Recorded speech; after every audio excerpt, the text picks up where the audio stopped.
Let's talk about one of the most iconic and infamously brutal NES games of all time.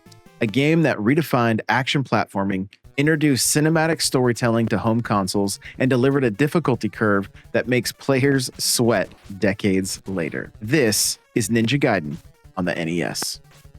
Released in 1988 in Japan and 1989 in North America, Ninja Gaiden wasn't just another action title. It was a turning point, a proof of concept that video games could feel like movies, not just in gameplay, but in storytelling. And it all starts with a ninja named Ryu Hayabusa and a mysterious letter from a missing father. Now, there's a twist. A lot of people forget the NES version of Ninja Gaiden isn't a port of the arcade game. The arcade version was a Double Dragon style beat 'em up, with a Ryu punching his way through alleyways and dive bars. But Temco made a bold move. Instead of just shrinking that experience down for the NES, they rebuilt Ninja Gaiden from scratch. What they created was a fast-paced, side-scrolling action platformer with intense combat, slick movement, and for the first time on console, fully animated cinematic cutscenes. These weren't just a gimmick. They told a real story full of mystery, betrayal, secret experiments, and ancient demon resurrection. And it all unfolds across 6 acts, stitched together with dramatic music, shadowy close-ups, and iconic 8-bit portraits.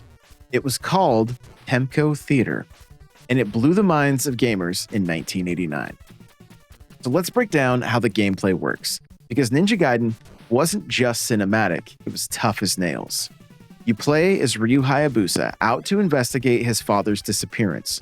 Armed with a katana and ninja sub-weapons, you battle your way through military compounds, snowy mountain passes, dark city streets, and ancient ruins. Enemies fly at you constantly. Soldiers, dogs, demons, snipers, monks, birds. Oh, the birds. NES players know the birds are pain incarnate. You've got a fast sword slash and a wall jump mechanic that was revolutionary at the time. And then you've got sub-weapons like fire wheels, throwing stars, windmill shurikens, but they all cost spirit points. So you're constantly balancing offense with resource management. Controls are tight, snappy, responsive, but the game demands perfection. One wrong jump, one bad knockback, and it's over. And if you think the levels are hard, wait until the bosses. You fight a chainsaw-wielding mutant, a teleporting monk, a massive demon statue, and the final boss trio that will test every skill you've learned up to that point.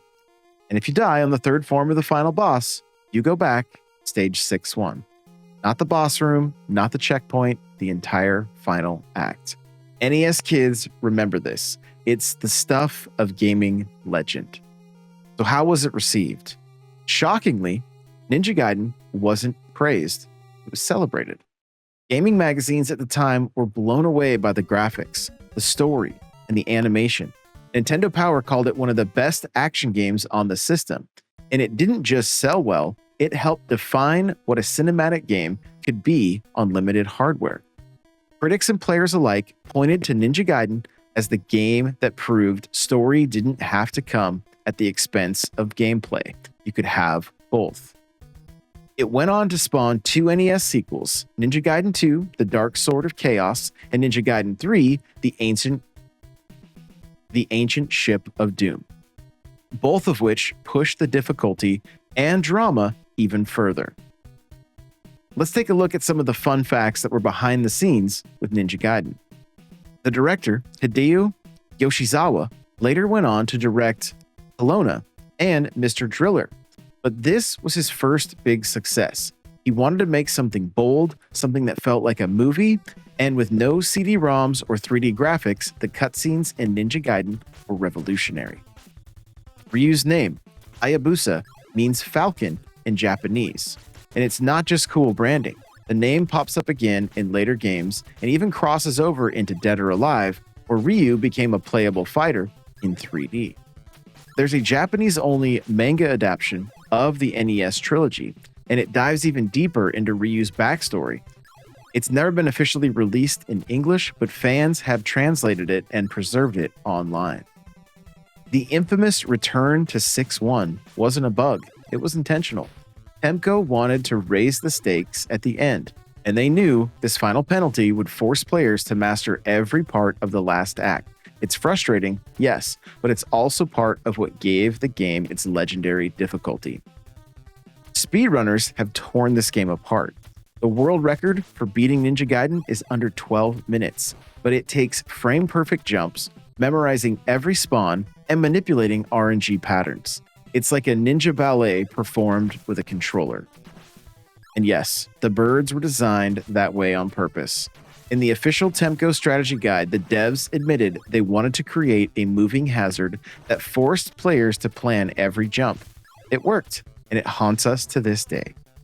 Ninja Gaiden wasn't just a game, it was a challenge, a cinematic experience, a proof that home consoles could do more than just basic arcade ports. And over 30 years later, it still holds up. The difficulty still bites, the story still lands, and Ryu Hayabusa still feels like one of the coolest characters to ever grace the 8-bit screen. So here's my question for you. Did you ever beat Ninja Gaiden? Did you ever power through all 3 boss forms? Or did 6-1 break your spirit? Let me know in the comments, and make sure to tune in live for our NSO Game of the Week live podcast right here on YouTube on Wednesdays at 7:30 p.m. Eastern. I want to know who out there earned the title of a true ninja. If you enjoyed this deep dive, make sure to hit that like button, hit that subscribe button, and ring that bell, as we're going to be taking a look at a different NSO game each week. Thanks for watching, and remember, play it loud.